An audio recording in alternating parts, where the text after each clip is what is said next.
আসসালামু আলাইকুম।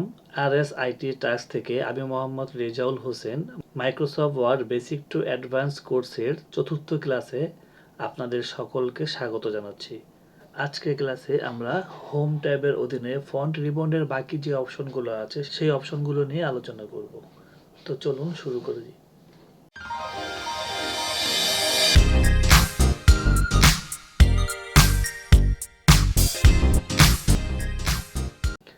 আজকের ক্লাসে আমরা শিখব change case, text effect and typography, text highlights colour, font colour, clear all formatting. তো চলুন এক এক করে অপশনগুলো দেখে নেই। তো প্রথমে আমরা দেখব যে চেঞ্জ কেস কিভাবে করে। তো চেঞ্জ কেস অপশনটি বন্ধুরা দেখতে পাচ্ছেন এখানে যে অপশনটি আছে এ, বড় হাতের এ এবং ছোট হাতের এ যে অপশনটি আছে, এখান থেকে আমরা চেঞ্জ কেস করতে পারি।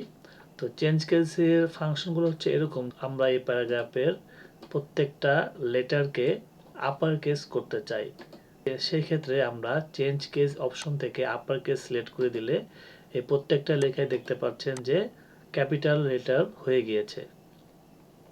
ঠিক একইভাবে আমরা যদি চাই প্রতিটা লেটার লয়ার কেসে হোক, তো সেই ক্ষেত্রে আমরা এই লয়ার কেস অপশনটি নির্বাচন করতে পারি।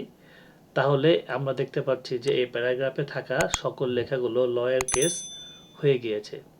এছাড়াও যদি আমরা চাই যে কোনো সেন্টেন্সের প্রথমে যে লেটারটা থাকবে সেটা আপার কেস হবে এবং বাকিগুলো ছোট হবে, এই ক্ষেত্রে আমরা এই অপশনটি ব্যবহার করতে পারি, ক্যাপিটালাইজ ইচ ওয়ার্ড।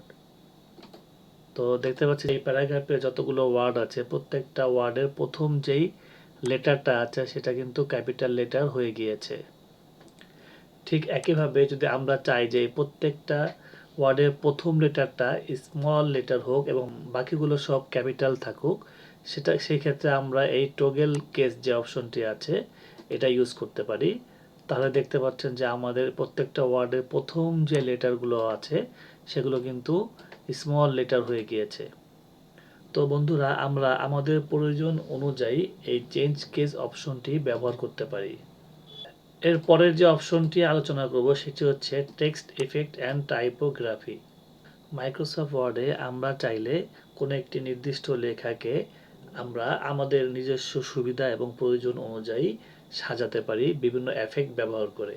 এই এফেক্টটি ব্যবহার করার জন্য আমাদেরকে প্রথমে যেই লাইনটি বা যে ওয়ার্ডটি আমরা এফেক্ট ইউজ করতে চাচ্ছি সেই ওয়ার্ডটি এভাবে সিলেক্ট করে নিতে হবে। যে অপশনটি আছে এই টেক্সট ইফেক্ট অ্যান্ড টাইপোগ্রাফি, এটার পাশে যে অ্যারো চিহ্নটি আছে এখানে যদি আমরা ক্লিক করি তাহলে এখানে অনেক ধরনের আমরা স্টাইল পাবো। তো আমি এই স্টাইলটা বোঝানোর জন্য যে লাইনটি আছে এটি আমি বড় করে নিচ্ছি এবং কিছুটা ডানে চাপিয়ে নিচ্ছি যাতে আপনাদের দেখতে সহজ হয়। এখন আমি দেখাবো কিভাবে আমরা আমাদের টেক্সট এর ভিতরে বিভিন্ন এফেক্ট ব্যবহার করতে পারি। তো এই জন্য টেক্সট ইফেক্ট অ্যান্ড টাইপোগ্রাফির পাশে থাকা যে অ্যারো চিহ্নটি আছে এখানে ক্লিক করব। যে এফেক্টটি আপনি ব্যবহার করতে চান সেটার উপরে মাউস নিয়ে ক্লিক করলেই কিন্তু এই এফেক্টগুলো ইউজ করা যাবে। তা আমি এই এফেক্টটি ইউজ করি। তো দেখতে পাচ্ছেন এই এফেক্টটি ব্যবহারের ফলে আমার লেখাটি এরকম দেখা যাচ্ছে। এছাড়াও আমরা এই এফেক্টের ভিতরে যে আউটলাইন আছে সেই আউটলাইনটার কালারগুলো চেঞ্জ করতে পারি এখান থেকে। দেখতে পাচ্ছেন যে আমি যে কালার নির্বাচন করছি এই আউটলাইন কালারগুলো কিন্তু এখান থেকে দেখা যাচ্ছে। এছাড়া আমরা চাইলে টেক্সটে আমরা শ্যাডো ইউজ করতে পারি। এছাড়া আমরা এখান থেকে রিফ্লেকশন যে অপশনটি আছে এটাও আমরা ইউজ করতে পারি। দেখতে পাচ্ছেন যে আমাদের টেক্সটের নিচে বিভিন্ন ধরনের রিফ্লেকশন প্রদর্শিত হচ্ছে। এছাড়াও আমরা আমাদের এই টেক্সটে গ্লো ইউজ করতে পারি এখান থেকে।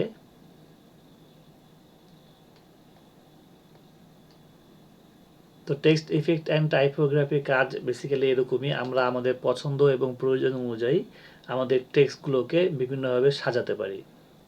এরপরের যে অপশনটি আমি আলোচনা করব সেটি হচ্ছে টেক্সট হাইলাইট অ্যান্ড কালার। তো টেক্সট হাইলাইট অ্যান্ড কালার আমরা কখন ব্যবহার করি? সাধারণত আমরা যখন কোনো একটি ডকুমেন্ট বা কোনো অ্যাসাইনমেন্ট তৈরি করি, সেই ডকুমেন্ট বা অ্যাসাইনমেন্টের মধ্যে যেই গুরুত্বপূর্ণ যে লাইনগুলো থাকে, সেই লাইনগুলো মার্ক করার জন্য বা হাইলাইট করার জন্য আমরা এই অপশনটি ব্যবহার করতে পারি। তো এই অপশনটি ব্যবহারের জন্য আমাদেরকে প্রথমে যে লাইনটি বা যে ওয়ার্ডটি আমরা হাইলাইটস করতে চাচ্ছি সেটি সিলেক্ট করতে হবে। দেন আমরা এই টেক্সট এফেক্টের পাশে থাকা যে এ বি অপশনটি পাচ্ছি, অ্যারো চিহ্নতে ক্লিক করতে হবে। অ্যারো চিহ্নতে ক্লিক করলে আমরা বিভিন্ন কালার দেখতে পাবো। তো এইখান থেকে আমরা আমাদের হাইলাইটস কালার আমাদের পছন্দ অনুযায়ী আমরা ব্যবহার করতে পারি। তো আমি এখান থেকে এই কালারটি নির্বাচন করছি। এভাবে আমরা আমাদের গুরুত্বপূর্ণ লাইন কিংবা ওয়ার্ডকে হাইলাইটস করতে পারি। তো এইভাবে আমরা এখান থেকে আমাদের প্রয়োজন অনুযায়ী বিভিন্ন লাইন হাইলাইটস করতে পারি। এখন যদি আমার প্রয়োজন হয় যে আমি এই হাইলাইটসগুলো রাখবো না, তো সেই ক্ষেত্রে নো কালার সিলেক্ট করে আমি যদি এইভাবে টান দেই তাহলে কিন্তু আমার হাইলাইটসগুলো চলে যাবে। তো বন্ধুরা, এই তো গেল হাইলাইটসের কাজ। এখন যদি আমরা কোনো একটি অক্ষরকে কালার দিতে চাই, সেক্ষেত্রে কি করব? সেক্ষেত্রে আমরা এই হাইলাইটসের পাশে থাকা দেখা যাচ্ছে, এখানে ক্লিক করব। ক্লিক করলে এখানে বিভিন্ন ধরনের কালার আমরা পেয়ে যাব। এই কালার প্লেট থেকে আমরা আমাদের প্রয়োজন অনুযায়ী কালার নির্বাচন করতে পারি এবং আমাদের টেক্সটগুলোকে কালার করতে পারি। টেক্সট কালার করার জন্য প্রথমে আমাদেরকে টেক্সটটি সিলেক্ট করে নিতে হবে। এরপর আমরা এখান থেকে আমাদের প্রয়োজনীয় কালারগুলো দিতে পারি। এই সিলেক্ট করা ছাড়া কিন্তু কালার দেওয়া যাবে না। সর্বশেষ যে অপশনটি দেখাবো সেটি হচ্ছে ক্লিয়ার অল ফরম্যাটিং। এই ক্লিয়ার অল ফরম্যাটিংয়ের কাজ হচ্ছে, ক্লিয়ার অল ফরম্যাটিংয়ের কাজটি আমি আরও সহজ করে বোঝানোর জন্য আমি প্রথমে এখানে কিছু অপশন অ্যাপ্লাই করি। সাপোজ আমি এই লাইনটাকে বোল্ড করি। বোল্ড করার জন্য কিবোর্ড থেকে Ctrl+B চাপ দিতে হবে। এর পরের লাইনটি আমি ইটালিক করি। ইটালিক করার জন্য কিবোর্ড থেকে Ctrl+I ক্লিক করলেই এই লাইনটি ইটালিক হয়ে যাবে। এরপরে মাদারল্যান্ড যেই লেখাটি আছে এটি আমি আন্ডারলাইন করি। আন্ডারলাইন করার জন্য কিবোর্ড থেকে Ctrl+U ক্লিক করলে এই লাইনটি আন্ডারলাইন হয়ে যাবে। এছাড়াও আমরা এখান থেকে একটা লাইন কালার করতে পারি। তো বন্ধুরা, এই যে কাজগুলো করলাম, এই কাজগুলো করার মূল উদ্দেশ্য হচ্ছে ক্লিয়ার ফরম্যাটিং যে অপশনটি আছে এই অপশনটির ব্যবহার কিভাবে আমরা করতে পারি সেটি দেখানোর জন্য। এতক্ষণ আমি যেই অপশনগুলো ব্যবহার করলাম, যে ফরম্যাটগুলো ইউজ করলাম, এই সমস্ত কিছু যদি আমি এক এক করে রিমুভ করতে চাই তাহলে কিন্তু অনেক সময় লাগবে।